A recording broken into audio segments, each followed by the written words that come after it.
Good afternoon. Welcome to Urban Birdwing Butterfly.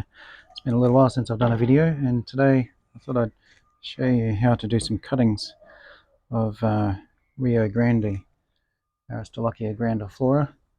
It's a South American species and quite suitable for the clearwing swallowtail butterfly, as well as any of the birdwing butterflies that we have in Australia as well.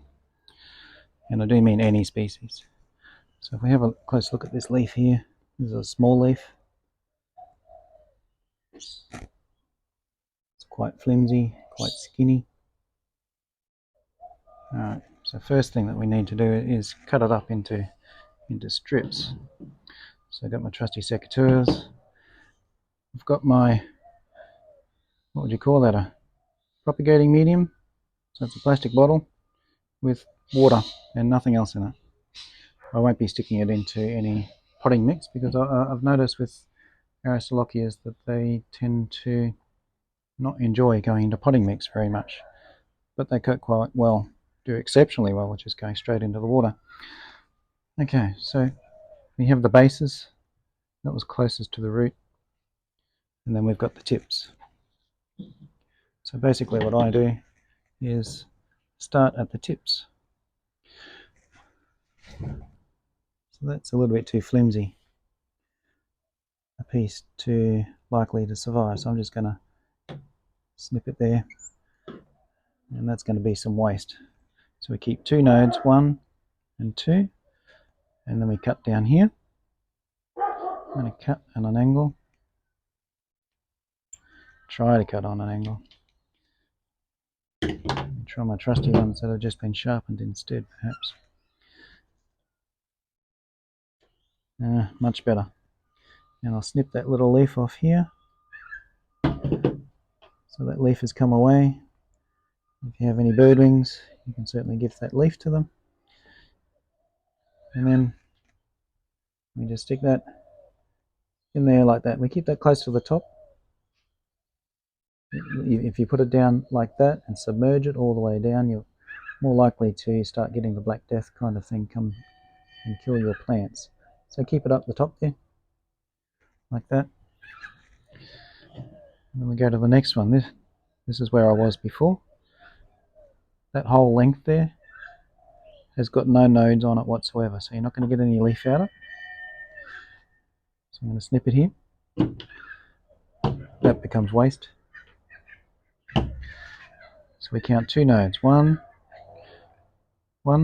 2, and 3. And I snip down that way at about 45-degree angle to the stem. I cut that leaf off. Try and cut that leaf off.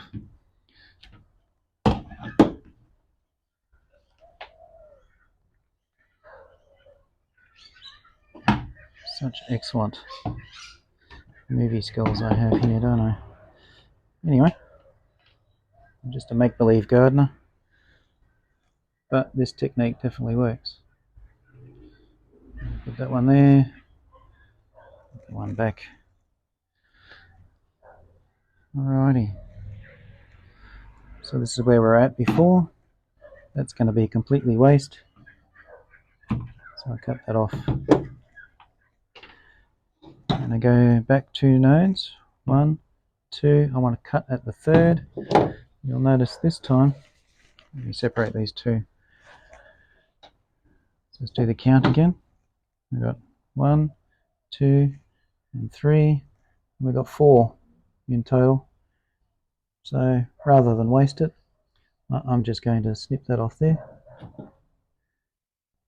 And then cut that off there.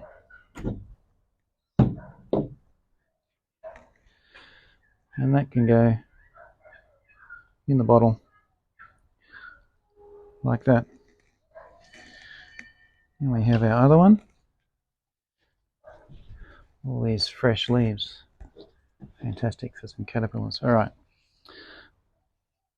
So we'll do the same again. I'm going to cut the tip off this one because I don't think that's going to survive.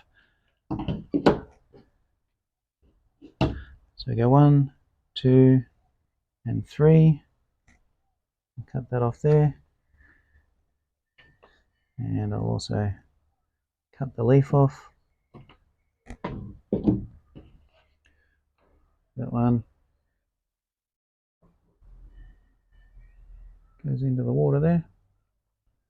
Just dangle it in up the top, and we do it again. We swap off, cut off the bit that's no good.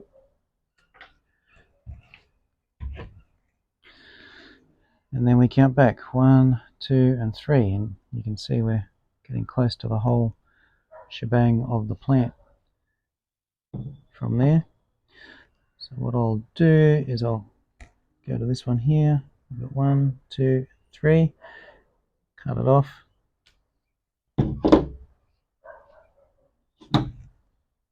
Cut that bottom leaf off. Some gardeners will recommend pulling that off, but if you do that to this plant, it's not going to like you.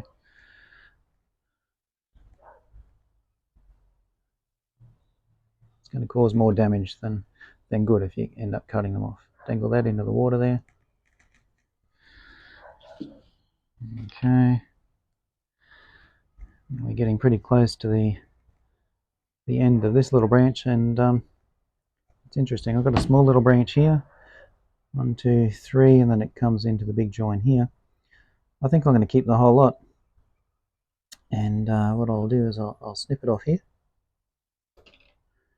That's where the new root's going to come off, so I'll take that leaf off, chuck it away.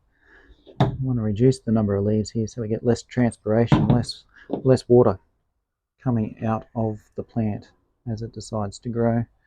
And then I'm going to stick that in the bottle as well.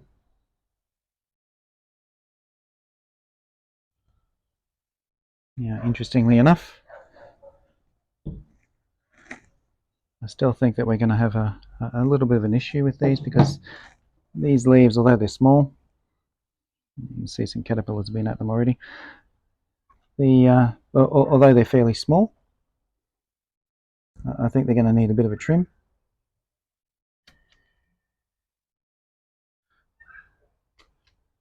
And from what I've been told, this sort of action helps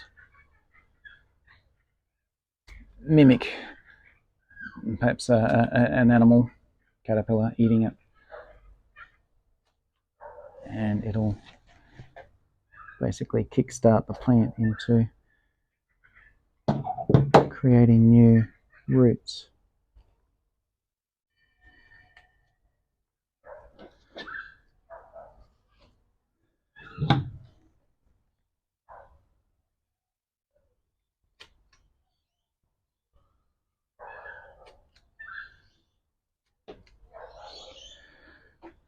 That leaf there, it's almost had it, so I'm going to leave that one. Something's munched on that quite well. And then we got this leaf here right at the tip. And I think because it's got such a long, I don't know what part of the leaf you would call that, stem to the leaf, I'm just going to cut that off. And what we'll find is that we'll get some new leaves. Oh, get that a little bit more in focus. We'll get a few more leaves coming out of there, and you can see there's a new leaf coming up there right now. So let's see if we can zoom in. That's the new leaf coming through there. Another 2 new leaves, so they'll come through without an issue. And there you have it, people. We have a new set of cuttings for the Rio Grande for the birdwings. We'll come back and revisit this particular one and see how many cuttings work. So today's the 10th of May 2024. We'll see how it goes over the next week or two. Until next time, bye.